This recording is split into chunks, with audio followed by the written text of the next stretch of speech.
822 drone के साथ Ukraine ने रूस पर किया बड़ा हमला। 6 महीने से कतर की कैद में ईरान के 3 फाइटर पायलट।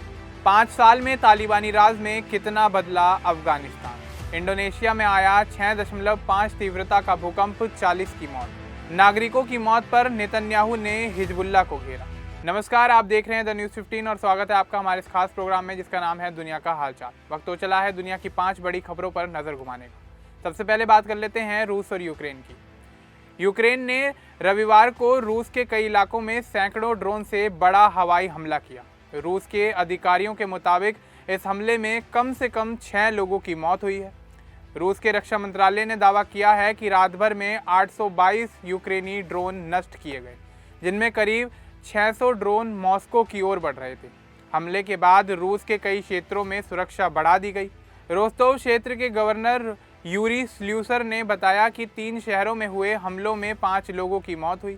वहीं मॉस्को क्षेत्र में एक ड्रोन निजी मकान पर गिरा, जिससे 83 वर्षीय व्यक्ति की जान चली गई। इससे पहले शनिवार को समारा क्षेत्र में भी यूक्रेन ने औद्योगिक ठिकानों को निशाना बनाया था। यूक्रेन ने हाल ही के दिनों में रूस के सैन्य उद्योग और ऊर्जा प्रतिष्ठानों पर लंबी दूरी के तेज हमले किए हैं। राष्ट्रपति वोलोदिमीर ज़ेलेंस्की ने दावा किया कि यूक्रेनी सेना ने समारा स्थित प्रोग्रेस सेंटर को निशाना बनाया, जो रॉकेट तकनीक और इलेक्ट्रॉनिक्स से जुड़ा हुआ है। उन्होंने कहा कि इस हमले में यूक्रेन की बनाई फ्लेमिंगो मिसाइल का इस्तेमाल हुआ। यह जगह यूक्रेन की सीमा से करीब 900 किलोमीटर दूर है। ज़ेलेंस्की ने रूस के सावास्लेइस्का एयरबेस पर हमले का भी दावा किया। दोनों देशों के बीच लगातार बढ़ते ड्रोन और मिसाइल हमलों से युद्ध और भी ज़्यादा तनावपूर्ण होता जा रहा है। अब रुक कर लेते हैं अगली खबर का, जो कि ईरान और अमेरिका से संबंधित है।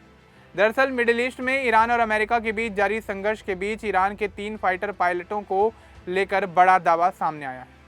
ईरान की फार्स न्यूज़ एजेंसी के मुताबिक मार्च में कतर स्थित अमेरिकी अल उदीद एयरबेस पर हमले के दौरान ईरान के 2 Su-24 फाइटर जेट गिराए गए थे। इसके बाद कतरी सेना ने 3 ईरानी पायलटों को पकड़ लिया था। दावा किया गया है कि ये तीनों पिछले करीब 6 महीने से कतर की हिरासत में हैं। ईरान की आर्म्ड फोर्स के जनरल स्टाफ की search committee for the missing के कमांडर मोहम्मद बागर जादे ने बताया कि पकड़े गए पायलटों की पहचान जवाद सालेही, अब्दुल मजीद दश्तियन और इमरान बेनहुशियन के तौर पर हुई है।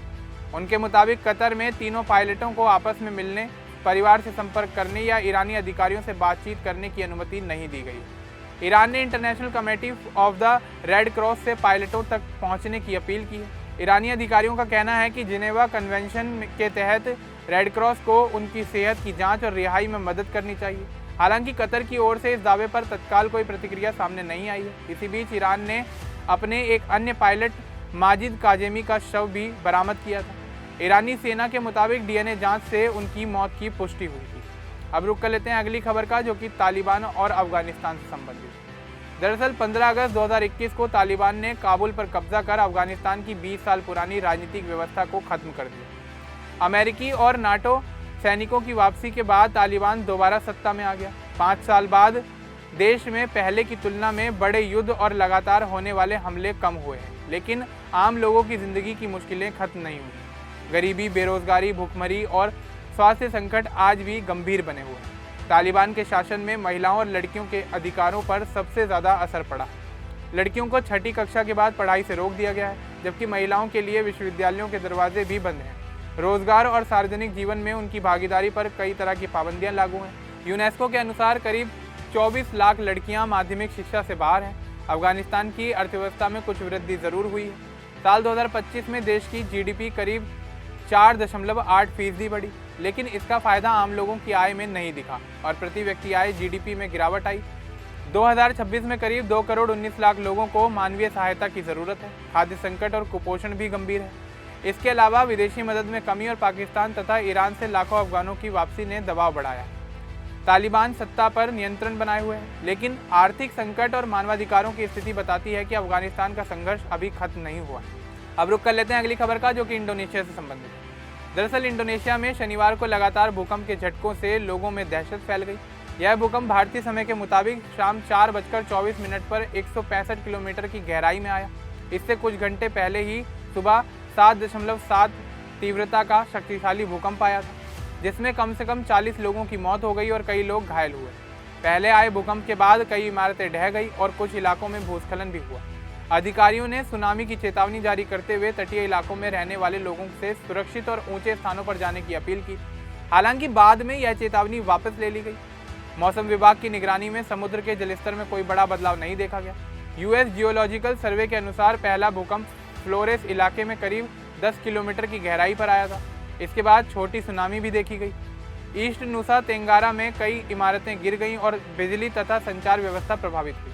भूस्खलन के कारण ट्रांस फ्लोरेस हाईवे भी बंद हो गया। करीब 2000 लोगों ने सुरक्षित जगहों पर शरण ली। प्रशासन राहत और बचाव कार्य में जुटा हुआ है। अब रुक कर लेते हैं अगली और आखिरी खबर का, जो कि लेबनान से संबंधित है। दरअसल दक्षिणी लेबनान में इजरायली एयर स्ट्राइक के बाद इजराइल और हिजबुल्लाह के बीच तनाव एक बार फिर से बढ़ गया। इजराइल के प्रधानमंत्री बेंजामिन नेतन्याहू ने आरोप लगाया कि हिजबुल्लाह ने सीज फायर का उल्लंघन करते हुए इजरायली सैनिकों पर हमला किया, जिसमें 3 सैनिक गंभीर रूप से घायल हुए। इसके जवाब में इजरायली सेना ने दक्षिणी लेबनान के अंसार इलाके में हिजबुल्लाह के एक ठिकाने को निशाना बनाया। आईडीएफ के मुताबिक यह रदवान फोर्स का केंद्रीय मुख्यालय था और हमले में बटालियन कमांडर अली समीर अल हाज हसन समेत कई लोग मारे गए। इजराइल का कहना है कि हमले के बाद पता चला कि ठिकाने के अंदर नागरिक भी मौजूद थे। नेतन्याहू कार्यालय ने आरोप लगाया कि हिजबुल्लाह जानबूझकर नागरिकों को मानव ढाल के तौर पर इस्तेमाल करता है। आईडीएफ ने दावा किया कि हसन के परिवार के सदस्य भी वहां मौजूद थे और हमले में उन्हें भी नुकसान पहुंचा है। हालांकि वे सेना के निशाने पर नहीं थे। अमेरिकी राजदूत माइक हकाबी ने भी हिजबुल्लाह पर ऐसे ही आरोप लगाए। वहीं हिजबुल्लाह ने इजरायली कार्रवाई को आक्रामकता बढ़ाने वाला कदम बताया और इजराइल पर तनाव बढ़ाने का आरोप लगाया। लेबनान के प्रधानमंत्री नवाब सलाम और राष्ट्रपति जोसेफ आउन ने भी हमलों की निंदा की। ताज़ा रिपोर्टों के मुताबिक दक्षिणी लेबनान में इजरायली हमलों में कम से कम 11 लोगों की मौत हुई है, जिनमें 3 बच्चे और 2 महिलाएं शामिल हैं। इस बुलेटिन में फिलहाल इतना ही। बाकी देश और दुनिया से जुड़ी तमाम बड़ी अपडेट्स के लिए हमारे चैनल को सब्सक्राइब करना ना भूलें।